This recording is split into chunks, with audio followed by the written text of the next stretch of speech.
غزہ میں جلد امن قائم ہوگا، معاہدے کے لیے کافی پیش رفت ہوئی ہے۔ حماس نے مذاکرات میں بہت اہم باتوں پر اتفاق کر لیا ہے۔ ہر ملک نے امن منصوبے کا خیر مقدم کیا ہے۔ امریکی صدر ڈونلڈ ٹرمپ کی وائٹ ہاؤس میں میڈیا سے گفتگو، کہا ہم مشرق وسطیٰ میں 3000 سال پرانا تنازع حل کرنے جا رہے ہیں۔ ترک صدر طیب اردوان اور اردن کے شاہ عبداللہ سے صورتحال پر بات کی ہے۔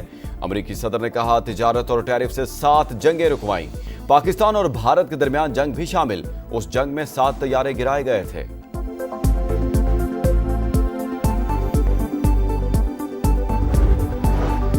اسرائیل اور حماس کے درمیان مصر میں بالواسطہ مذاکرات۔ شرم الشیخ میں فلسطینی تنظیم کا 48 یرغمالیوں کی رہائی کے بدلے عمر قید کاٹنے والے 250 قیدیوں سمیت 2000 فلسطینیوں کی رہائی کا مطالبہ، امداد کی فراہمی اور متاثرہ علاقوں سے ٹینکوں کی واپسی پر زور۔ اسرائیلی اور امریکی مذاکرات کاروں نے قیدیوں کی فہرستوں پر کام شروع کر دیا۔ حماس کا اسرائیلی فوج کے مکمل انخلاء تک ہتھیار ڈالنے سے انکار۔ اسرائیل کی غزہ پر بمباری جاری، 24 گھنٹے میں 31 فلسطینی شہید۔ لبنان پر حملے میں 2 شہری جاں بحق۔ اسرائیلی ظلم اور درندگی کے 2 سال مکمل، نہتے شہریوں کی نسل کشی جاری، 67,160 فلسطینی شہید، 20,000 بچے اور 18,000 خواتین بھی شامل۔ طبی عملے کے 500 ارکان اور 250 سے زائد صحافی بھی شہید ہو چکے۔ حماس کی ٹاپ لیڈرشپ نے بھی جام شہادت نوش کیا۔ 90% عمارتیں، 85% اسکول، 300 مساجد اور سینکڑوں پناہ گزین کیمپ تباہ، 23 لاکھ افراد بے گھر۔ بھوک سے 450 فلسطینی زندگی کی بازی ہار گئے۔ غزہ کی تعمیر نو کے لیے اربوں ڈالر درکار ہوں گے۔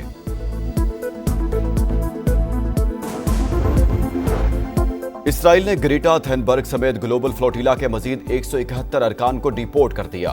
مشتاق احمد خان سمیت 100 سے زائد رضاکار تاحال زیر حراست۔ ترجمان دفتر خارجہ کے مطابق مشتاق احمد کی محفوظ واپسی کے لیے کوششیں جاری ہیں۔ امید ہے اردن کے تعاون سے چند روز میں کامیابی ملے گی۔ تھنبرگ کا کہنا ہے ہم حماس کی حمایت کر رہے ہیں، نہ ہم دہشت گرد ہیں۔ پرامن انسانی مشن کو روکا گیا۔ دنیا کو پوچھنا چاہیے کہ اصل دہشت گرد کون ہے۔ پنجاب اور سندھ حکومت کے درمیان لفظی گولہ باری کے بعد مفاہمت کے بادشاہ سرگرم۔ صدر زرداری کے بلاوے پر وزیر داخلہ محسن نقوی کراچی میں موجود۔ دونوں جماعتوں میں کشیدگی کم کرانے کے لیے اہم ملاقاتیں کریں گے۔ پیپلز پارٹی کا مریم نواز کی معافی نہ مانگنے پر سینٹ اور قومی اسمبلی سے واک آؤٹ۔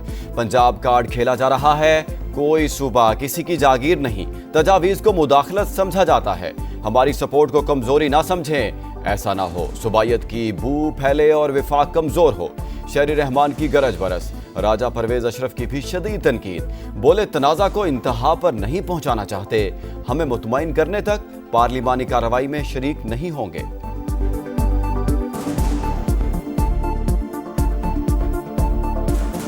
صوبہ کسی کی جاگیر نہیں ہے، صوبائی کارڈ نہ کھیلیں، ہم کچھ توڑنا نہیں چاہتے، but do not take our support for granted۔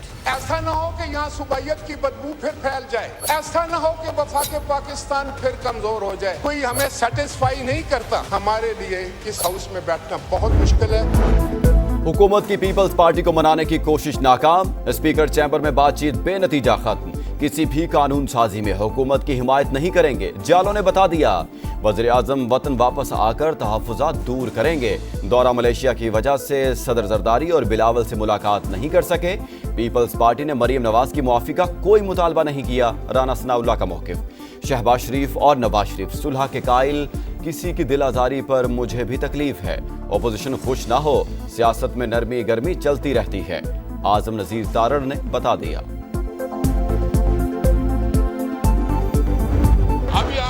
میں آفر کرتا ہوں اپنی طرف سے، اگر یہ عدم اعتماد پیش کرتے ہیں تو ہم پورا سپورٹ کریں گے اس کو، عدم اعتماد۔ پیپلز پارٹی اور نون لیگ کے تنازع میں پی ٹی آئی کی انٹری، فرینڈلی فائر نہ کریں، سنجیدہ ہیں تو عدم اعتماد لائیں، ہم ساتھ دیں گے، اسد قیصر کی جالوں کو پیشکش۔ علی ظفر نے بیان بازی کو دکھاوے کی سیاست قرار دے دیا، بولے پوری قوم تکلیف میں ہے، دونوں پارٹیاں کہتی ہیں ہمیں ٹرافیاں دو، سیلاب متاثرین کو ریلیف نہیں مل رہا، امداد کرپشن کی نظر ہو رہی ہے۔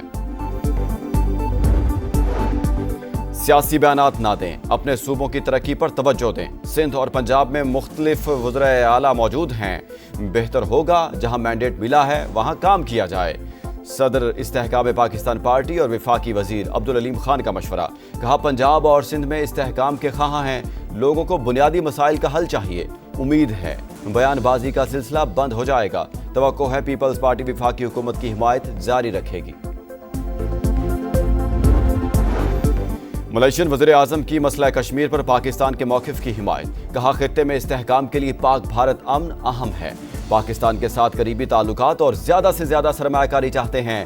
شہباز شریف کے ساتھ پریس کانفرنس میں کہا دونوں ممالک میں تجارت، سرمایہ کاری اور حلال صنعت میں تعاون ہوگا، دہشت گردی پر قابو پانے کے لیے ہر ممکن تعاون کا عزم، تنازع فلسطین کے حل اور قیام امن کے لیے تعمیری کردار کی تعریف۔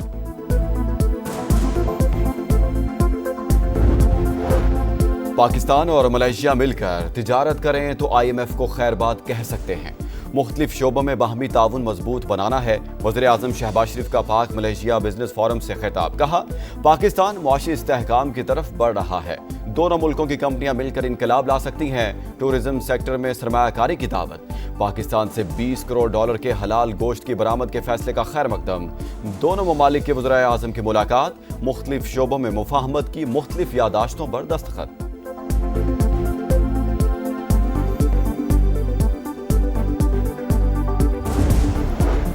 سعودی عرب کے ساتھ دفاعی معاہدے کے بعد پاکستان کا مملکت کے لیے افرادی قوت ڈبل کرنے کا منصوبہ، پاکستان سے سعودیہ کے لیے افرادی قوت 10 لاکھ تک جانے کا امکان۔ وفاقی وزیر فوڈ سیکیورٹی رانا تنویر کا کہنا ہے اسلام آباد اور ریاض جلد وسیع البنیاد اقتصادی معاہدے پر بھی دستخط کریں گے۔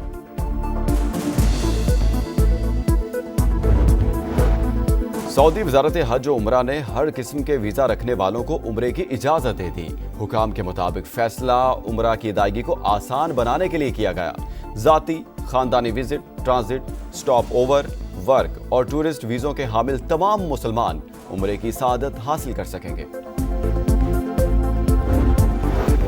حکومت اور آئی ایم ایف کے درمیان معاشی اہداف پر اختلاف رائے برقرار، حکومت نے معاشی شرح نمو کا موجودہ ہدف 4.2 کے بجائے 3.5 تک محدود کرنے کی تجویز دے دی، آئی ایم ایف مشن کی وزیر خزانہ سے ملاقات میں حتمی فیصلہ ہوگا۔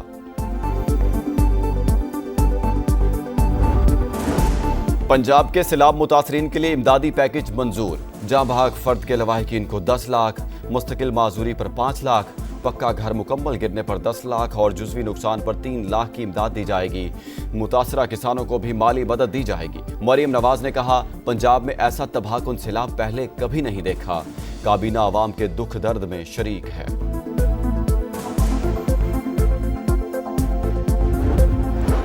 سندھ کابینہ کا اجلاس، کچے کے ڈاکوں کے ہتھیار ڈالنے کی پالیسی منظور، کامیاب آپریشنز اور مذاکرات کے بعد متعدد ڈاکوں نے رضاکارانہ ہتھیار ڈالنے پر آمادگی ظاہر کی، اجلاس کو بریفنگ، وزیر اعلیٰ سندھ کی قیام امن کے لیے اقدامات تیز کرنے کی ہدایت، کابینہ اجلاس میں گندم اجرا پالیسی بھی منظور، آٹے کی قیمتوں میں استحکام برقرار رکھنے کا فیصلہ، 12.5 لاکھ ٹن گندم جاری کی جائے گی۔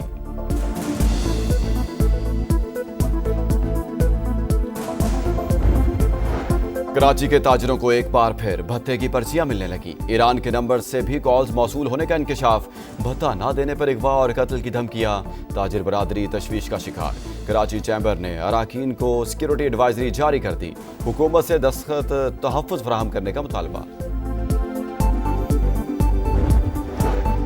سردی کی انٹری، خیبر پختونخوا، کشمیر اور گلگت بلتستان کے پہاڑی علاقوں میں برف باری، پنجاب کے مختلف شہروں میں بادل برسنے کا سلسلہ جاری، محکمہ موسمیات کی بارشوں کا سلسلہ 2 روز تک جاری رہنے کی پیشگوئی۔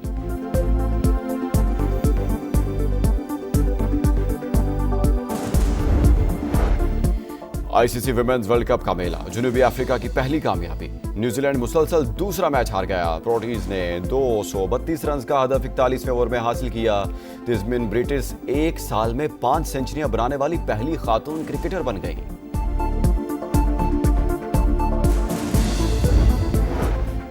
اور پاکستان سمیت مختلف ممالک میں سال کے پہلے سپر مون کا نظارہ، چاند 6.6% بڑا اور 13% زیادہ روشن نظر آیا، کراچی میں سی ویو اور کلفٹن کے ساحل پر شہریوں نے خوبصورت نظارہ دیکھا۔